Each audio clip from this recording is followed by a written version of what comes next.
I'd like to call the planning narrative subcommittee to order. Councillor B provides regrets for the meeting. Start with the land acknowledgement. We acknowledge that Stratford is situated on land shared between many First Nations, Métis, and Inuit peoples today.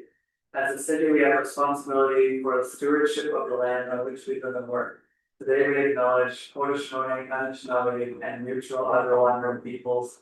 And we are grateful to have the opportunity to live, work, and play on this land. Now we'll read the respectful conduct statement. The corporation of the city of Stratford is committed to providing quality service to all members of the public, council, and our employees. Our goal is to promote a safe, healthy, respectful, inclusive, and positive environment. We have a responsibility to treat people with respect by creating safe and respectful spaces. It is the city's expectation that all present will be respected. Move to item 2. Are there any disclosures of pecuniary interest in the general nature thereof? Seeing none. Item 3, we have no delegations scheduled today. Item number 4, 4.1, will report the supervisor of bylaw compliance. And item 4.1 is the information on the implementation of the administrative monetary penalty system. And speak to that, please. Thank you through the chair. Staff has bring this report to the committee for informational purposes, looking for approval to move then forward with the research and creation of the procedural process to start the implementation of the administrative monetary penalty program, which is called AMPS. The system is designed to allow efficient dispute resolution. To give a bit of background on legislation that is already in place for the current execution of violations, the Provincial Offences Act, the POA, is used to prosecute the city of Stratford's bylaw related matters at this time. The POA process can be lengthy and time consuming, with court preparation, backlogs, and wait times for resolution. There is a need for alternative solutions. In early 2000s, amendments were made to this act, allowing municipalities to treat the process to adjudicate parking violations, which in turn, further regulations were implemented, allowing municipalities to adjudicate additional bylaw infractions. This came to the creation of the AMPS program. The AMPS program places a traditional court-based system with an administrative system that allows enforcement of penalties without going to trial. The system is designed to allow the efficient dispute resolution while giving the municipality more flexibility to work with penalty load for more transparent outcomes. To explain the dispute process of the AMPS program a little bit further, there's an outline that was given several of the reports. It sets out key dispute steps for the program, and that's to go briefly through it. Once a person receives a penalty notice they wish to dispute, they have the option to schedule a screening review with a screening officer, which may take place either virtually, over the phone, or in city offices. The screening officer would review the penalty notice, personal information, and the officer's note to create possible decision outcomes. They can affirm or confirm the notice, reduce the penalty amount, or cancel the notice. If the person disagrees with the outcome of the screening review, they can request a hearing review. Unlike the screening review where the screening officer can be city staff, a hearing review would provide a professional contractor, hearing officer, which have experience in mediation and court proceedings. When a person requests a hearing review, it's similar to requesting a trial in the POA system, but being less formal. The hearing officer has 3 potential decision outcomes as well: affirming the screening decision, reducing or further reducing the penalty notice, or canceling the penalty notice altogether. The hearing officer would base the decision on evidence brought forward by the screening decision and any further evidence by the person or the city that they wish to present. The hearing officer's decision is final and binding, and the penalty would not be able to be prosecuted or appealed by any other means. Implementing the AMPS program does have advantages to the provincial offences process. Disputes can be resolved by different options, finding more timely manners. AMPS program may provide assistance to the penalty holder and grant section of time for screening and hearing reviews, a potential section of time for fee payments for screening and hearing officers' decisions, and then also the convenience of reviews being held in virtual meetings by a one person. The program, penalty program can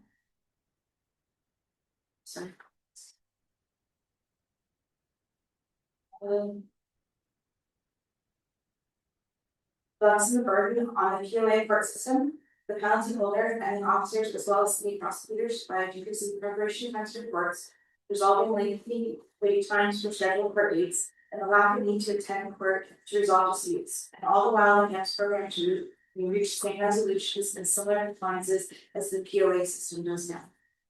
To start the process of the creation of the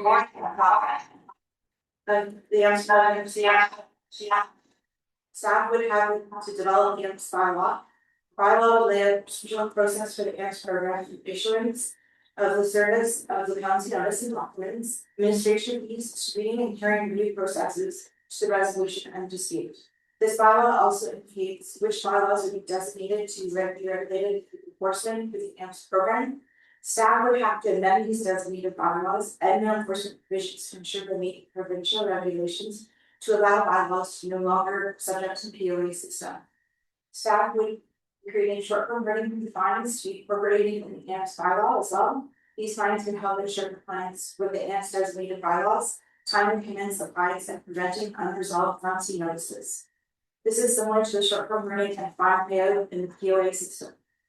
Staff will be developing regulatory required policies and procedures, as well as screening and hearing officer bylaw to protect the integrity and impartiality of the program, as well as give guidance to staff for interpretation on processes. To facilitate AMPS program and maintain accessibility and efficiency, staff will be researching software solutions that would assist in roadside missions, county offices, public portal payments, receipts, submitted requests for screening and hearing reviews, as well as submitting evidence, notification of reviewing bookings, and outcomes of review decisions. Subject to the approval of this report and looking towards timelines for research and development, the anticipated implementation of the AMPS program be a staged approach, with a report going to council with approval of bylaws, policies, financial impacts, and an update on development of the implementation program later this year. Thank you. Are there any questions from? That's okay. Thank you for a complete report with lots of information in it. And the one question that I had was regarding the online portal and whether that is being referred to the technology review that's being done at this present time, as far as what kind of system we would be using. Well, right. Chair, I have policy that just as IT some highway, but it has been identified through the strategic plan information gathering stage. So I would expect it would be, it may not be explicitly identified in sort of the stage work plan, but it would sort of be contemplated in our strategy. I'm looking at our already software solutions that we have right now to see if they can be added on as well to help. That's perfect. Thank you through the chair. I just think in general, this is a really good direction to be going in. I especially like the fact that people will be able to play their parking tickets online. I think that's a real improvement in service. And then people who are not residents of Stratford can also pay them once they leave. So I mean, I think there's a lot of good reasons to go forward with a system like this. I just had a general question, which maybe Adam will have to answer because it's historical. How much POA action have we had in the past? Sure. Because there have been, like, it takes time and costs. Enforcement bylaws have generally tried to avoid going to the courts at all costs. It's actually and I might be relying on Elizabeth to respond to this, because I think it's common in many municipalities. The responsiveness and the time and effort that it takes to bring something through the court process, is it worth it? Right. Whatever that. Chair, I agree. It's such a cumbersome process and timely that a lot of times officers do try to avoid it at all costs and try to move through cleanup processes, which then goes back to the owner and it tends to have a little more compliance than going through the court process. So just one more thing, and it's been unfortunate because it's resulted in a process where the opinion of municipal bylaw enforcement has been impacted because there's a perception that nothing gets done, and it's been unfortunate matter. So this will hopefully bring the effectiveness that we've been. Great. I will move the staff recommendation. So we have a staff recommendation that the report titled Information on Implementation of the Monetary Penalty Program be received for information. And that council support the concept of transitioning the adjudication of bylaw matters away from the current Professional Offences Act system. And direct the process to have the city manage the dispute process. And that staff be directed to conduct the necessary research and return at a future council meeting with the administrative monetary penalties bylaw, associated policies, set fines related to AMPS, and the implementation plan for council's approval. So that motion has been moved by Council Burbeck. Are there any discussion on the motion? Seeing none, all in favor? It's unanimously carried. Thank you. Item 4.2 is the proposed exemption from signed bylaw 159/2004 for a Canadian Expo. Staff, speak to this. Thank you, the chair. I'm bringing Officer Lee Henry's staff report to the meeting regarding signage for an annual event for the Canadian Dairy Expo. The event holders are given similar exemption as they were last year. The locations of the sign and the numbers of signs have not changed from the previous exemption, but the duration of the exemption request has. The change that differs is that they're looking for a 3-year variance, which would start this year and then into 2028. CDX is seeking a 3-year exemption with no changes to the signs or the locations for those 3 years. And the re-and changes, the applicant is aware that they would be required to have a new exemption request. Any questions about the staff recommendation? Councilor Review, I'll just move the staff recommendation. that's moved. Any discussion about the order? Seeing none. All in favor? Unanimously carried. Item number 5 is part of the. Thank you to the chair. I don't have anything formally or a report. I do know I can speak to the 3 divisions that I oversee. So I'll speak less about bylaws. So we're working on AMPS. We are fully staffed, both that complement. Actually, no, we're not full staff complement. But we are active with trade licenses. How about I let you speak to bylaw? I don't want to steal your thunder. Sure. We are still looking to fill the position of cross connection and backfill officer, as well as the vacant job officer. We're going through those channels. The trade licensing program is doing quite well. We're almost at the numbers that we did have applications of last year at the end of the year. Our STRs and bed and breakfast applications are coming in and will be up for the renewal at the end of March, but there are other than that, our staff is doing well, moving through all those applications. On the building front, despite seeing slowdowns in big larger centers in the GTA, the city of Stratford is seeing record housing starts. So our building permits have been the highest they've been since 2019. So for 7 years, they've been the highest.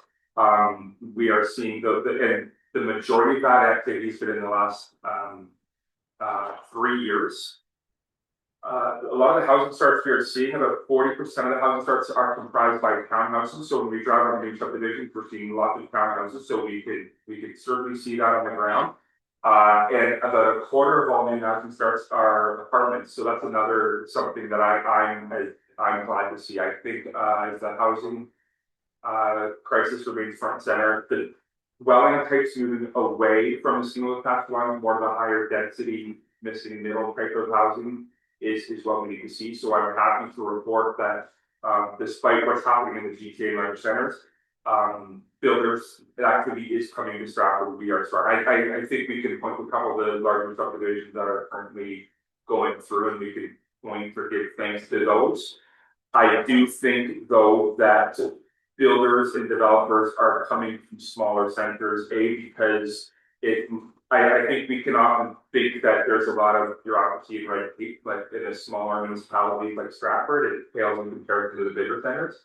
And of course, folks are looking to leave the bigger centers, leave the smaller municipalities, so. We are happy to see strong activity on the building division front.